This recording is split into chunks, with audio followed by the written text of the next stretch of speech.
जय हिंद दोस्तों।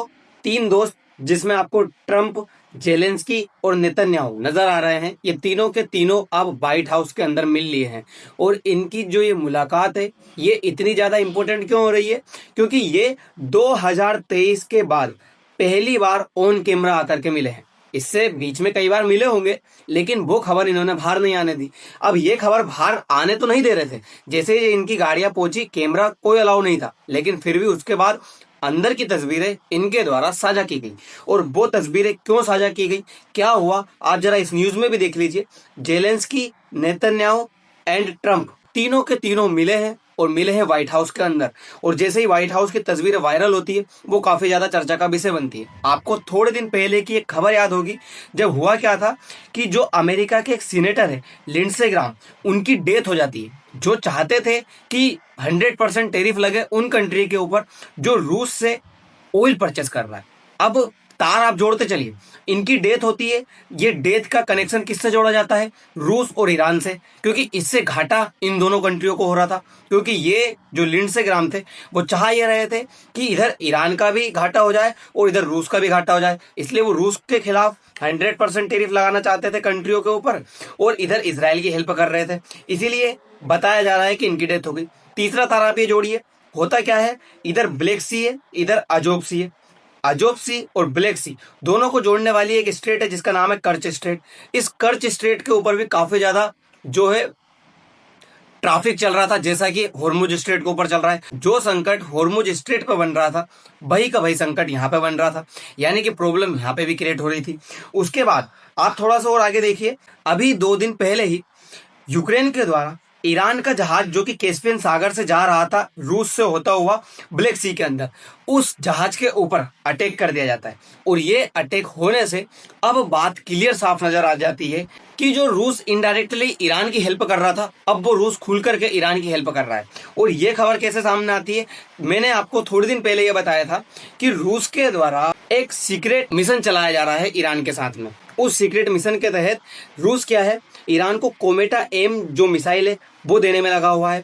जो कोमेटा एम मिसाइल CIA का स्टेशन है जो कि रियाद के अंदर है, उनके ऊपर स्ट्राइक कर रही है। यानी कि अमेरिका के ऊपर इनडायरेक्टली ईरान की तरफ से स्ट्राइक की जा रही है और वो की जा रही है रूस के कहने पर। यानी कि जो रूस अभी तक बैकग्राउंड में हुआ करता था, पर्दे के पीछे हुआ करता था, अब वही रूस सामने निकलकर आ चुका है ईरान के साथ अमेरिका के खिलाफ और इसराइल के खिलाफ लड़ने के लिए। यानी कि जो युद्ध सिर्फ कुछ लोगों के बीच में चल रहा था अब वो बहुत सारे देशों के बीच में होता हुआ नजर आ रहा है। इसमें ईरान ने भी यूक्रेन को सीधे सीधे धमका दिया है। यूक्रेन के ऊपर जो है हमला करने की बात ईरान के द्वारा की जा रही है, क्योंकि यूक्रेन ने ईरान के जहाज के ऊपर हमला किया कैस्पियन सागर में, जिसमें एक सेलर की डेथ भी हो गई। तो इसीलिए ईरान बीच में निकल करके आया और ईरान के द्वारा सीधा धमकाया गया यूक्रेन को। अब ये खबर इतनी ज्यादा बढ़ रही है, चाहे फिर आप कहो ईरान और यूक्रेन वॉर हो या फिर ईरान और इसराइल, यूक्रेन और ईरान वॉर हो या फिर यूक्रेन और रूस, कहीं ना कहीं पर्दे के पीछे 2 बड़े देश लड़ रहे हैं और वो 2 बड़े देश हैं अमेरिका और रूस। अमेरिका और रूस जहां जहां पे लड़ते हैं वहां पर फिर कहीं ना कहीं वर्ल्ड वार की सुगबुगाहट सुनाई देती है। अब क्या ये वर्ल्ड वॉर है या फिर छोटा मोटा वॉर रह करके ये रह जाने वाला? क्योंकि इस तरह के तार वर्ल्ड वार प्रथम के टाइम पर ही जुड़े थे। अब इस तरह के तार फिर से जुड़ रहे हैं जिसमें ये 2 देश फिर से नजर आ रहे हैं। और ये 2 देश आपस में एक दूसरे से नहीं लड़ रहे, लेकिन दूसरे कंट्रियों के जरिए फिर से लड़वाने की कोशिश कर रहे हैं, जो आपको शीत युद्ध की याद दिला देंगे। इसी तरह का काम शीत युद्ध में भी होता था।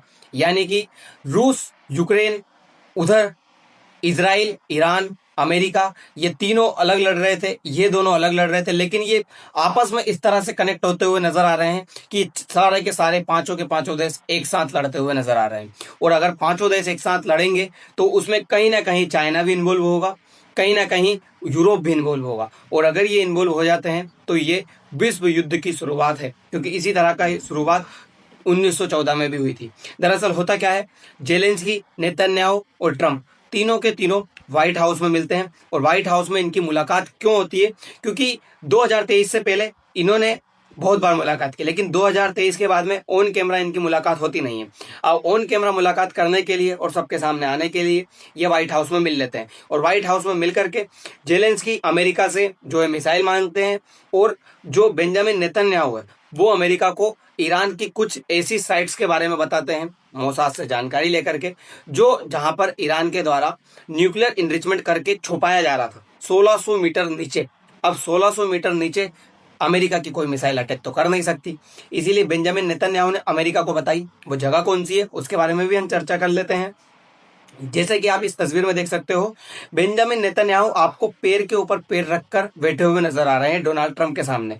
जिसके बाद में ईरान ने इनकी फिरकी लेते हुए कह दिया, लग ऐसा रहा है कि बेंजामिन नेतन्याहू यानी कि जो इजराइल है वो सुपर पावर कंट्री है और अमेरिका इसमें युद्ध लड़ता हुआ नजर आ रहा है।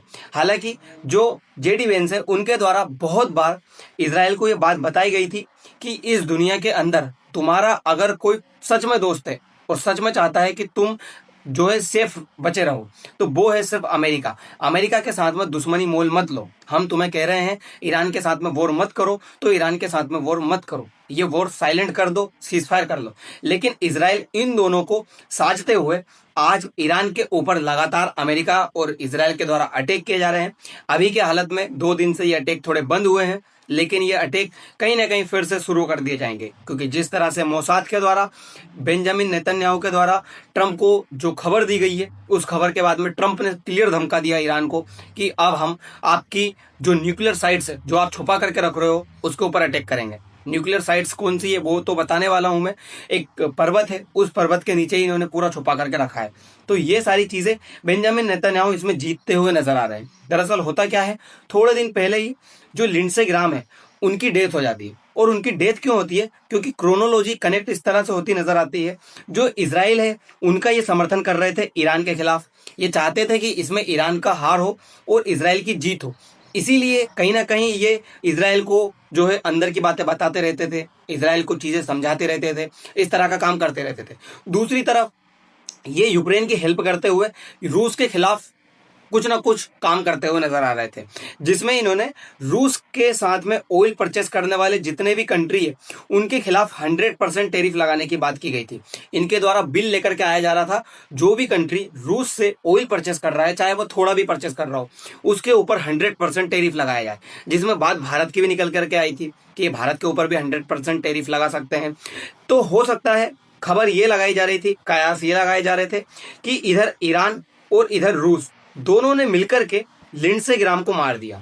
और इनको मारा इसीलिए क्योंकि इसमें ये दोनों के दोनों कंट्रियों का नुकसान हो रहा था, दोनों के दोनों कंट्रियों के खिलाफ ये काम कर रहे थे, इसीलिए इनको मारा जाए। हालांकि इनके तरफ से जो बिल लेकर के आया जा रहा था जिसमें 100% टैरिफ लगाने की बात कही जा रही थी, उस बिल के ऊपर 86 जो सांसद है, ये एक सीनेटर्स थे जो कि डोनाल्ड ट्रंप के सबसे चहेते थे और अमेरिका के अंदर इजराइल और यूक्रेन के समर्थक हुआ करते थे, इसीलिए इनको मारा गया। अब इन्होंने जो बिल लेकर के आए, 86 सांसद जो थे उनके जो सीनेटर्स थे उनकी तरफ से साइन कर दिया गया है। अब साइन कर दिया गया यानी कि सहमति जता दी गई है कि हम चाहते हैं कि रूस की तरफ जो भी ऑयल परचेस कर रहा है कंट्री या जो भी इजराइल के खिलाफ जा रहा है उनके ऊपर इस तरह के 100% टैरिफ लगाए जाए।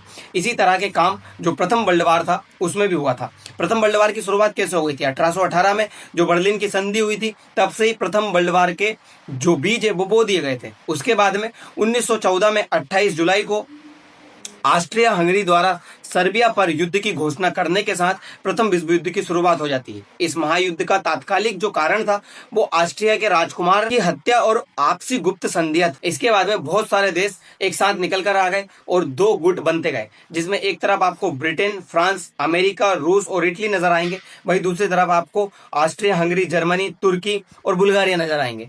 जिसमें आप देख सकते हो अमेरिका तो 1917 में शामिल हुआ था, ये युद्ध 1914 में शामिल हो गया, लेकिन अमेरिका 1917 में शामिल हो रहा। अमेरिका शामिल ही नहीं हो रहा था इस युद्ध में। अमेरिका क्यों शामिल हुआ? क्योंकि जर्मनी की तरफ से मेक्सिको को एक मैसेज दिया जा रहा था और मेक्सिको को कहा जा रहा था जर्मनी के द्वारा कि आप क्यों नहीं अमेरिका के ऊपर हमला कर देते हो। अमेरिका के ऊपर अगर आप हमला कर दोगे तो ये युद्ध कहीं ना कहीं आसानी से खत्म हो जाएगा। अब जैसे ही ये मैसेज किया गया, ये मैसेज अमेरिका को प्राप्त हो गया। अमेरिका को ये मैसेज मिला तो अमेरिका तो समझ गया कि मेरे खिलाफ तो उकसाने की बातें की जा रही है, मेरे ऊपर तो हमला करने की बातें की जा रही है। फिर अमेरिका इस युद्ध में जो है शामिल होता है और ये युद्ध 2 गुट बनते जाते हैं। इस युद्ध में कई सारी ऐसी चीजें निकल करके आई, जहरीले टैंक, जहरीले गैस, इस तरह के बहुत सारे नए हथियार का यूज किया गया। कई लाखों लोग इसमें मरे, बहुत ज़्यादा प्रॉब्लम्स हुई। उसके बाद में सोचा गया था कि अब युद्ध नहीं किया जाएगा। फिर सेकेंड वर्ल्ड वार शुरू हो जाता है और ये सेकेंड वर्ल्ड वार के बाद में यूएन की स्थापना की जाती है कि अब थर्ड वर्ल्ड वार ना हो, लेकिन ये थर्ड वर्ल्ड वार फिर से शुरू होता हुआ नजर आ रहा है। दरअसल इन चीज़ों की शुरुआत कैसे होती है? इन चीज़ों की शुरुआत होती है यूक्रेन के द्वारा। यहाँ पर जो ये सी ऑफ अजोव है, जो कि ब्लैक सी से जोड़ती हुई कर्ज स्ट्रेट को कनेक्ट कर रहा है, उस सी के अंदर रूस के 116 जहाज़ों के ऊपर यूक्रेन के द्वारा पिछले 9 दिनों में अटैक कर दिया जाता है। जैसे ही यूक्रेन के द्वारा रूस के इन जहाज़ों के ऊपर अटैक किया जाता है, रूस और एक्टिव हो जाता है। अब रूस कहीं ना कहीं अंदर ही अंदर ईरान की हेल्प करता हुआ नजर आता है। दरअसल होता क्या है, ईरान के द्वारा यूक्रेन को धमकाया जाता है। अब ईरान की इसमें एंट्री कैसे होती है? ईरान की एंट्री ऐसे हो जाती है कि जो ये कैस्पियन सागर दिख रहा है आपको, इस कैस्पियन सागर में ईरान के द्वारा कुछ जहाज भेजे जाते हैं और ये कुछ जहाज इस रास्ते से होते हुए ब्लैक सी में आते हैं और फिर ब्लैक सी से होते हुए ईरान का जो व्यापार है वो चलता रहता है। जैसे हॉर्मुज स्ट्रेट के ऊपर पूरी तरह से बंद कर दी गई, हॉर्मुज स्ट्रेट अभी खुली हुई नहीं थी, तो ये जहाज पूरे जा नहीं पा रहे थे, तो ईरान ने ये नया रास्ता निकाला था। ईरान ने ये नया रास्ता निकालते हुए यहाँ से अपना व्यापार चलाना शुरू किया था। तो इस रास्ते के ऊपर यूक्रेन के द्वारा हमला किया जाता है और यूक्रेन के द्वारा जब हमला किया जाता है तो यहाँ पे जहाज थे ईरान के। अब ईरान के जहाज के ऊपर जैसे हमला किया जाता है तो एक ईरान का सेलर है, उसकी डेथ हो जाती है। अब इसमें ईरान काफी ज्यादा भड़क जाता है। ईरान सामने निकल करके आता है कि यूक्रेन तुम हमारे ऊपर हमला कैसे कर सकते हो, हमने ऐसा क्या किया जो तुम हमारे ऊपर हमला कर रहे। अब यूक्रेन का कहना था कि तुम यहाँ से वेपन लेकर के जा रहे थे, जो वेपन का जहाज आपका रूस के अंदर जा रहा था और रूस को वेपन दे रहा था हमारे ऊपर अटैक करने के लिए, इसीलिए हमने ये अटैक कर दिया। इस तरह के जो बयानबाजी इन दोनों के बीच में निकल करके आई, जबकि ये चीज हम जानते हैं इस तरह का काम हुआ ही नहीं है।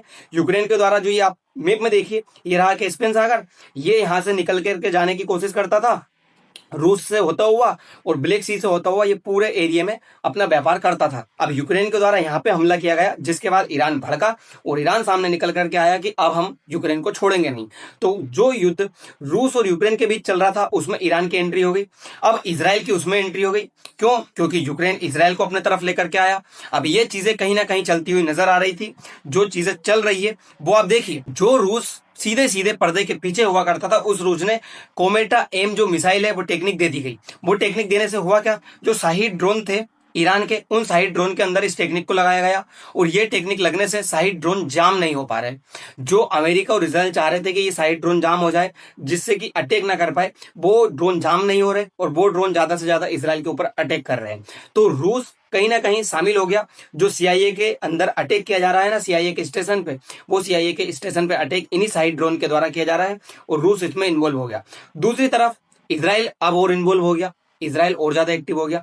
इसराइल ज्यादा एक्टिव कैसे हुआ? इसराइल का कहना है बेंजामिन नेतन्याहू का ट्रंप से कि जो हम कोशिश कर रहे हैं कि ईरान न्यूक्लियर इनरिचमेंट करके रखा हुआ है, न्यूक्लियर ज्यादा से ज्यादा अभी भी उसके पास रखे हुए हैं, वो न्यूक्लियर इसने पिकेक्स माउंटेन है, उस पिकेक्स माउंटेन के अंदर 1600 फीट तक छुपा करके रखे हुए हैं। यानी कि अगर आप चाहते हो इनको डिस्ट्रॉय करना तो आपको ये जो पिकेक्स माउंटेन दिख रहा है, इस पिकेक्स माउंटेन के ऊपर अटैक करना होगा, तभी आप ईरान का यूरेनियम इनरिचमेंट खत्म कर सकते हो।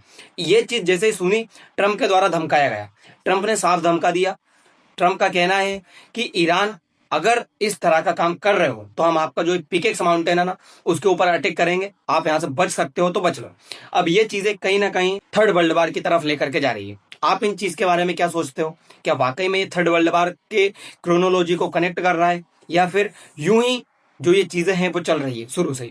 क्योंकि जब फर्स्ट वर्ल्ड वार हुआ था, जब सेकेंड वर्ल्ड वार हुआ था, उसमें भी बहुत सारे कंट्री नहीं लड़े थे, कुछ कंट्री ही लड़ते हुए नजर आ रहे थे, लेकिन उसको भी वर्ल्ड वार की संज्ञा दी गई थी। तो क्या इसको भी वर्ल्ड वार की संज्ञा दी जा सकती है? दोस्तों देखना होगा ये युद्ध कहां तक जाता है और कहां पे खत्म होता है। फिलहाल के लिए इतना ही, मिलते हैं अगली वीडियो में। धन्यवाद।